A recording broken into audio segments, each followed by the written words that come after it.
Now, the biggest enemy of success, I would say there's probably 3 enemies of success. The first big enemy is the comfort zone. The comfort zone is where people become comfortable doing what they're doing and they don't like to change. So there's tremendous resistance to change in our society.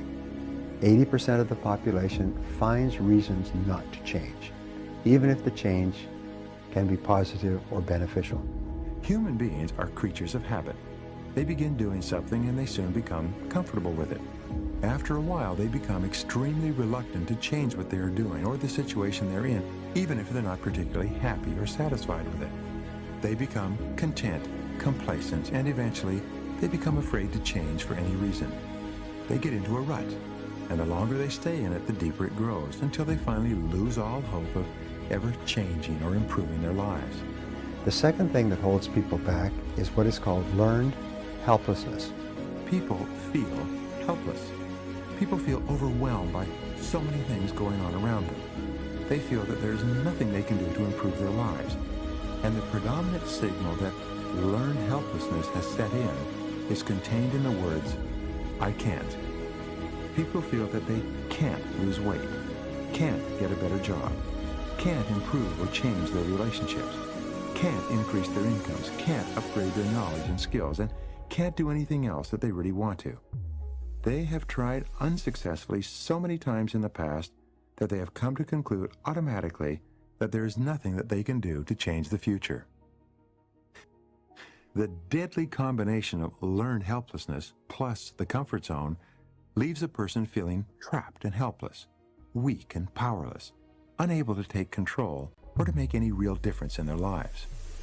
But the truth is that there are no real limits on what you can accomplish with your life. Within limits, whatever anyone else has done, you can probably do as well.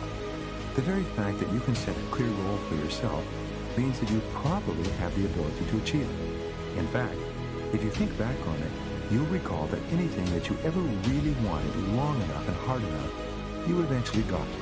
You are not helpless, and you are not stuck in a rut or a comfort zone, except by choice. The two factors that create the feeling of helplessness and of being stuck in a rut are fear and ignorance. Fear is and always has been your greatest enemy. Fear and self-doubt do more to hold you back from dreaming big dreams and accomplishing great things than any other factors.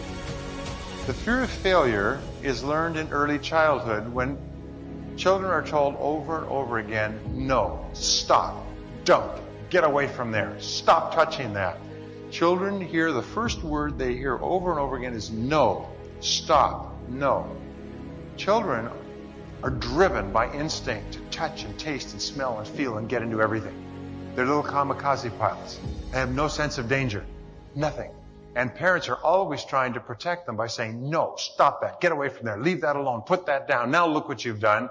Children eventually, if they are verbally, emotionally, and physically disabused, begin to develop the feeling, I can't. I'm too small. Every time I try something, Mommy gets mad at me, they get angry with me, they shout at me, I can't. I can't. I can't. And as adults, whenever we're presented with a new opportunity, a new possibility, a book, a tape, a course, a job, a promotion, the first thing, I can't. I can't. Come up here and speak to the group. Oh, God, I can't. I can't. I can't. Just stand up and tell us how you got to where you are in your life. Oh, 54% of adults would rather die than speak in public. I can't. So whenever you're confronted with an opportunity to do something different, your natural response, which is taking you out of your comfort zone, I can't. We always feel this fear of failure in our solar plexus. It starts in the front of our body, and our solar plexus moves up through our stomach to our heart, our lungs, our throat. It can even give us headaches, can cause our bladder to go loose and cause us to have to run and go to the bathroom. This fear of failure is terrible. Now, here's the most wonderful thing about overcoming fears.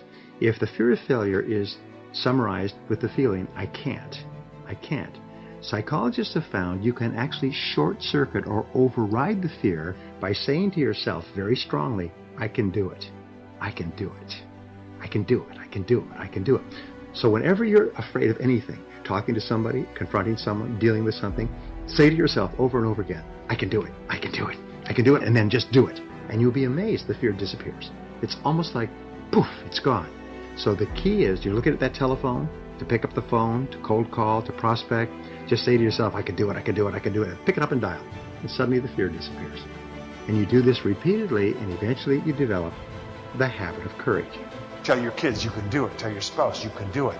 Tell your friends you can do it. Tell people who are looking at a new challenge you can do it. Start a business, you can do it.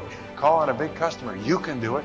Just tell people you can do it, because every single time you reinforce somebody else, you reinforce your own courage. What is the word encourage? It is to instill courage into.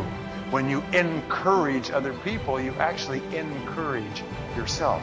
And remember, fear is the big enemy. Our job is to get rid of this fear of failure. This fear of failure that holds us back and paralyzes us. The same reason that people stay in relationships where they're abused or they're unhappy or it's unfulfilling, they can't see themselves beyond that relationship. They can't see themselves enjoying life without that person. They think that this is all that they can do. The same reason that people get stuck at a certain level in life, they can't see things being better for them. And they think that this is it and this is all they deserve. This is all they've ever seen. It's been passed on to them. And they think that this is it for them. Looking what Dr. Blanton, Smiley Blanton, who is a colleague of Dr. Norman Vincent Peale, what he said about fear. He said, fear is the most subtle and destructive of all human diseases. Fear, ladies and gentlemen, can hold you back from doing something that you know within yourself that you're capable of doing, but it will paralyze you. And it seemed like you're in a hypnotic spell. Imagine if you weren't afraid of anything in the whole world, what a difference it would make. Imagine if you were guaranteed of success in anything. Somebody waved a magic wand and said, whatever you do from now on, you'll be successful. And you went out here and you could do anything, call on anybody, go anywhere, start anything, try anything, and you'd be successful. We don't realize how much of a role fear plays in our life until we think what we would do if we didn't have any. And B is the fear of rejection. Fear of rejection is the second big fear, and it's learned when children are told you better or else. If you don't, you're going to be in big trouble. Now you're in trouble, and parents withdraw their love and affection from the child and express disapproval and anger for what the child does. And the child wants to get along and wants to be loved and needs love more than anything else. So children learn at a very early age, if you want to get along, you better go along. So they eventually stop doing what their parents disapprove of, and they start saying, I have to. I have to do what mommy wants. I have to do what daddy wants. I have to do what they approve of, or they won't love me. And then we become adults, and this goes unconscious, and it's programmed into our subconscious mind, and many adults become hypersensitive. They're hypersensitive to the opinions of others. They're hypersensitive to the criticism of others. I have to do this. I have to do that. If I don't do this, he won't like me. She won't like me. They won't like me. They'll disapprove of me. So therefore, we become hypersensitive. We have this fear of rejection, which is a fear of criticism. It's a fear of ridicule. It's a fear of disapproval. And we find that all successful people have to overcome these fears of failure and these fears of criticism, these fears of disapproval, in order to move ahead in their lives. So what is the counter to the words I have to? It is, I don't have to. I don't have to. I can do anything I want to do, and I don't have to do anything I don't have to do. One of the most important things we do in life is we begin to define ourselves in our own terms. What this means very simply is this, is you do what you do because you want to do it and because it's consistent with what you think is the best in your own life. And you don't do it or not do it because you're afraid of what others might think. Because what others might think is really quite irrelevant because it changes all the time anyway. I read Cyrano de Bergerac, the play by Edmond Rostand, some years ago. Cyrano was an extraordinarily individualistic, self-confident, outspoken man. Just a great, interesting man. Later on in the book, they ask him, they say, Cyrano, or in the play, Cyrano, why is it that you have always been so individualistic? You always have gone your own way. You've always been indifferent to the opinions of others. He said, well, he said, as a young man, I thought about this a lot, and I realized that the opinions of others were inconstant and constantly changing. So I resolved to follow the law of least resistance in this, that I would please at least myself in all things. And you know something? This is the height of rationality. Because everybody else's opinion comes and goes and changes and is inconstant as the wind and the weather. Please at least yourself. If you have to doubt, you say, what do I want to do? What do I, me, really want to do? And don't sacrifice your life because of what you think that others may think. Because the fact of the matter is, if you knew how little others really thought about you, you'd be insulted. Don't ever sacrifice your life because of your concern with what you think others may think. There's a direct relationship, a reverse relationship between self-esteem on the one escalator and your fears of failure and rejection on the other. When you talk to yourself in a positive way, you think, feel, and act in a positive and constructive way. 95% of your emotions at any moment are determined by how you talk to yourself. Learn to be your own booster. Start building yourself up. Start encouraging yourself. Start saying, I can do this. I can make this happen. I believe that you have to begin to consciously monitor your inner conversation and start talking to yourself. Start building yourself up. Sometimes the only good things you will hear about you are the things that you say to you. When I started thinking about becoming a speaker, I said, yes, I can do this. You can do this. Other people have done it. It doesn't take an Einstein. If you talk to yourself in a positive, constructive, dynamic way, I like myself, I'm the best, I love my work, I can do anything I put my mind to do. If you talk to yourself like that, then your self-esteem gets higher and higher and your fears get lower and lower.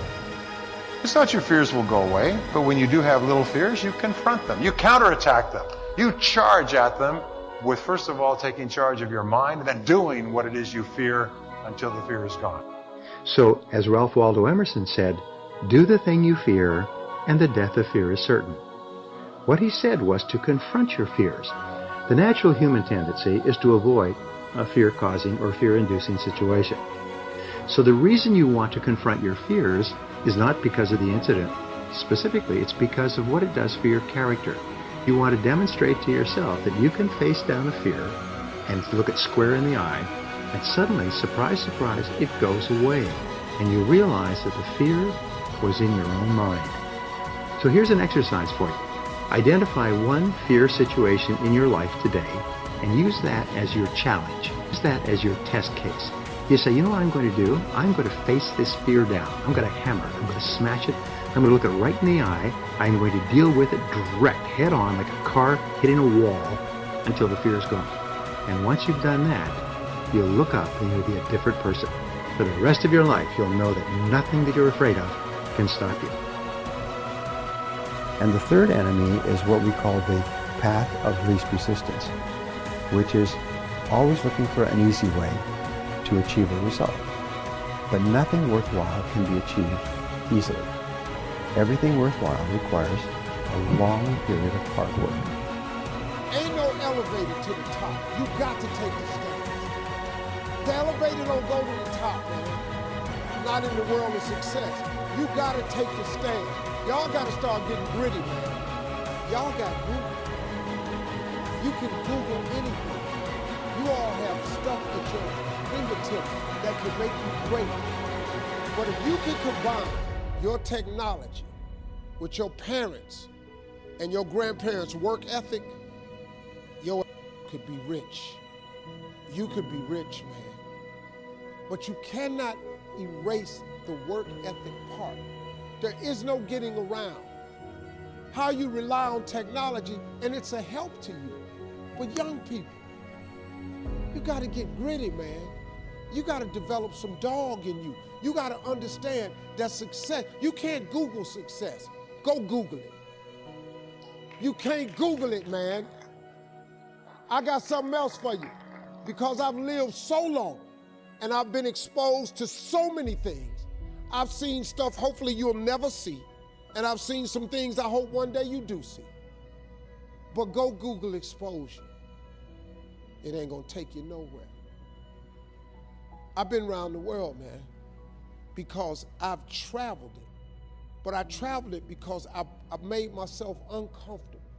I have a life of convenience now. But in order to get the life of convenience, you gotta have a very uncomfortable life.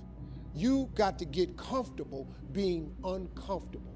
Stop trying to do everything the short way. Stop trying to figure out the easy way, because the ain't gonna happen. I got news for you, man. It's not happening, young people. You got to get messed up sometime. I hate it when I see young people wasting their time, wasting all this technology got, just bull.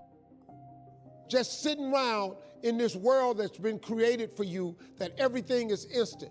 Millennials, they've grown up in a world of instant gratification. You want to buy something, you go on Amazon, it arrives the next day. You want to watch a movie? Log on and watch a movie. You don't check movie times.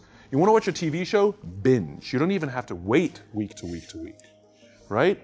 I know people who skip seasons just so they can binge at the end of the season, right? Instant gratification. You want to go on a date? You don't even have to learn how to be like, hey. You don't even have to learn and practice that skill. You don't have to be the uncomfortable one who says yes when you mean no and says no when you mean no, but yes when you... You don't have to swipe right. Bang, I'm a stud. Right? You don't have to learn the social coping mechanisms, right? Everything you want, you can have instantaneously. And like I said, even dating is just a swipe to the right, right? Everything is instant. Everything is instant gratification. And the problem is, too many people have applied that sense of instant gratification to their careers and to their lives. And the problem is, there ain't no app for that. Life, career fulfillment are journeys. They are slow, uncomfortable processes. And so I keep meeting these wonderful, fantastic, idealistic, hardworking, smart kids. They've just graduated school. They're in their entry-level job. I sit down with them and I go, how's it going? They go, I think I'm gonna quit. I'm like, why? They're like, I'm not making an impact. I'm like, you've been here 8 months. You know? It's as if they're standing at the foot of a mountain and they have this abstract concept called impact that they want to have in the world, which is the summit. What they don't see is the mountain. I don't care if you go up the mountain quickly or slowly, but there's still a mountain. And so what this young generation needs to learn is patience. That some things that really, really matter, like love, or job fulfillment, joy, love of life, self-confidence, a skill set, any of these things, all of these things take time. Sometimes you can expedite pieces of it, but the overall journey is arduous and long and difficult.